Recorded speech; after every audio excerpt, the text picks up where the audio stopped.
ব্যস্ত। কি করলে নিব? আল্লাহর কাম করলে আল্লাহ ব্যস্ত নিব। আল্লাহর কাম। আল্লাহর কাম কি? আল্লাহর কাম, আল্লাহর কাম নামাজ রোজা। নামাজ রোজা, নাকি? আল্লাহর কাম করলে আল্লাহ বেহেশতে দিবে নাকি? ওই ওদিনকে আমি এক জায়গায় গেছি ইলেকশনে কাজ করতে। তো ওখানে গিয়ে দেখি আমার একজন থাকে আমার এক নেতা মারা গেছে।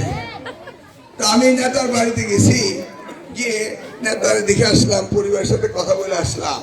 তো অন্ধকার দিয়ে আমি বেরিয়ে দিয়েছি, বুঝছেন তো? কে আমার দেখে নাই বাড়ির ভিতরে। তো তোর মতো একটা শয়তান দাঁড়াইছিল পোলাপান, তুই যেমন কানের মধ্যে ঠুসি রেখে দিছিস, এরকম ঠুসি লাগাইয়া দুষ্ট কয়টা এদিক টাকা দুষ্ট কয়টা জানিস কি কয় জানস? কি কয় জানস? ওই কি হইলো, আরে 12 তারিখের পরে যদি মরতে হতো বেঁচে টিকিটটা নিয়ে, বুঝলি তো? এই সমস্ত আজকে চোখ হয়ে গেছে বাংলাদেশে। নাফরমানি কথাবার্তা, বেদাতি কথাবার্তা, নাকি?